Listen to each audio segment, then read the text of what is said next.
An iconic street food of Mumbai, Vada Pav. Let me show you how I make it in my style. I've taken about 10 large potatoes. These are Idaho potatoes and I've boiled them. Now I'm going to use my potato masher and mash them. I don't want a paste, but I want them broken down into small pieces.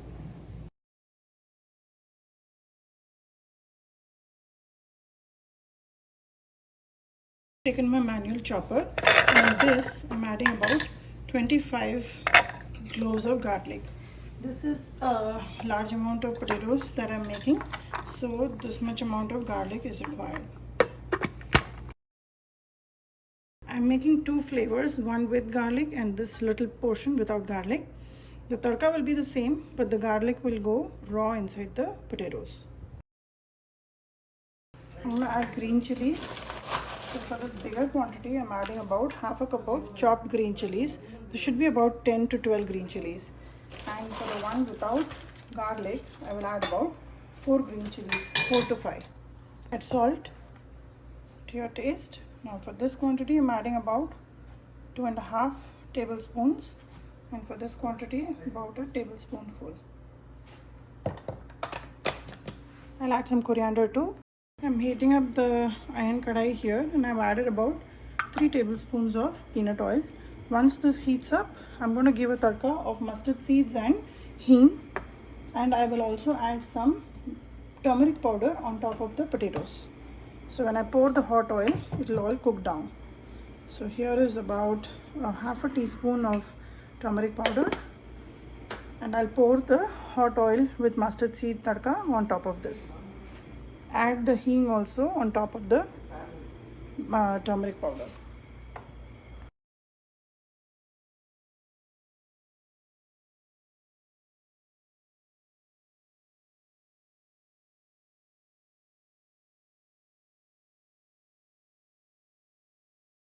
I've portioned out the non-garlic ones. I'm going to cover it and keep it till I'm ready to fry them.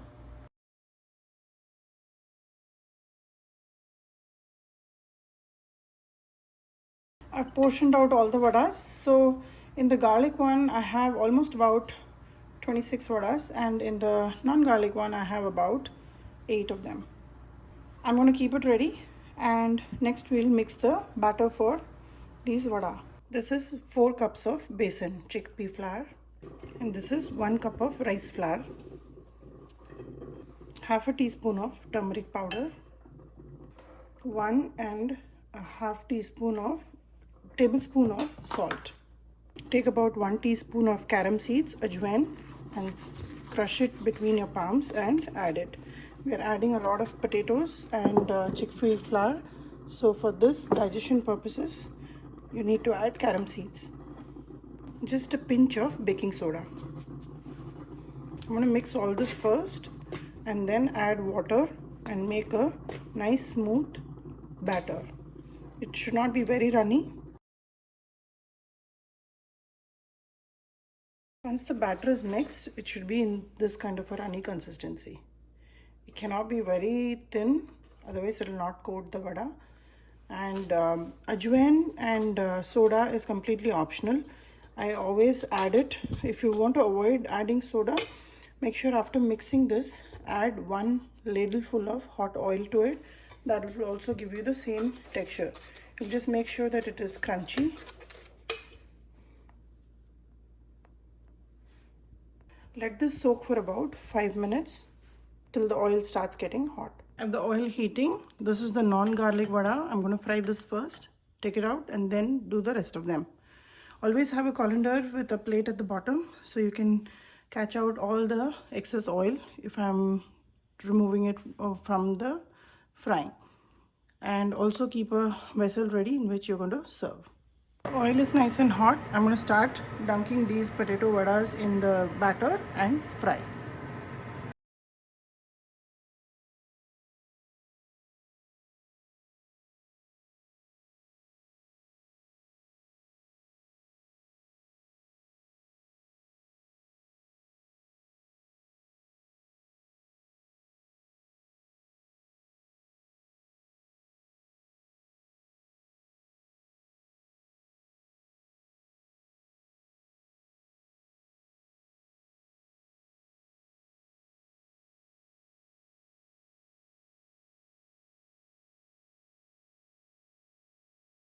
all my vadas are done and I have a very little amount of batter left. I'm going to show you how the street vendors make their sukhi chutney. So while the oil is still hot, go ahead and make these bhajia spiders in the oil. So just drop it like so and let them fry till they are crisp. And this will make for a very tasty chutney, sukhi chutney. The dry chili powder that they add to vada pav, that's what I'm going to make now.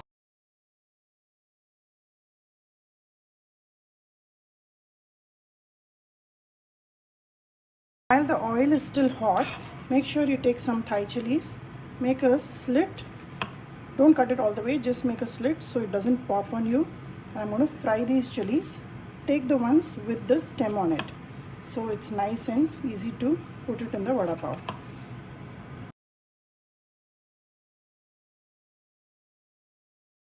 These are ready to be fried. Make sure you have a lid that will shield you from the oil, and because it's split in the center, it should not pop. Also keep some salt in handy. Once I fry and take it out, I'm just going to top it with salt and contain it.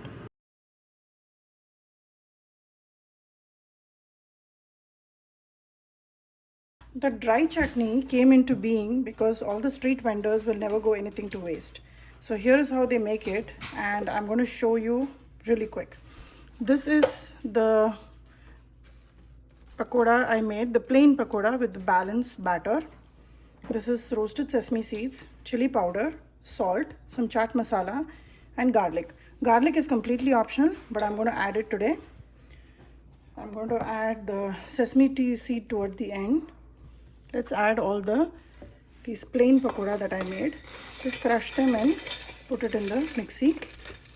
I'm going to run this first and then add the rest of the ingredients. I'm going to pulse and make a powder out of it. With this is almost a cup and a half, and since the batter already had salt, I'm going to add about 1 teaspoon of chaat masala, about half a teaspoon of salt, about 2 tablespoons of red chili powder, and about a tablespoon of sesame seed. This is roasted sesame seed, and let's pulse it again. And here is your sukha chutney. This is extremely flavorful, and this chutney came into being because the vendors will never go anything wasted. So a small innovation by a street vendor has quite an international popularity. This chutney can be stored in the fridge because the batter was fried, and it will not spoil easily. Make sure you use a dry spoon whenever you use it. Taste for seasoning and store it away. The vada is ready, the chilies are ready, the sukha chutney, the dry chutney is ready. Now let's put it all together. All I need is some green chutney and sweet chutney. Cut open a dinner roll or a pav. Apply some sweet chutney on both the sides. I'm not putting green chutney because the vada itself is quite spicy enough. Add the dry garlic chutney. Place 1 or 2 chillies as per your taste. I like it spicy, so I'm taking 2 of these. The vada that I had made today was for 5 pounds of potatoes. Now if you want to reduce, you can always reduce, but I'm just showing you a template recipe. I made it for my friends and colleagues, and my family enjoyed while I was at work. So as much as you want to add spice, it's totally customizable, but the basic tadka, the way it is prepared, is absolutely something that a vendor would do. And I saw it on a vendor's shop, and that's what I've mimicked.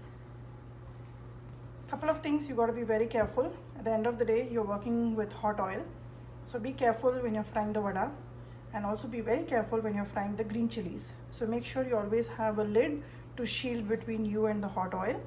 And once the popping stops at the green chilies, then it is safe to move the lid away and take it out. Place a vada, smash it a little bit and cover it with the next one, and enjoy. Give this recipe a try and let me know how this turned out for you.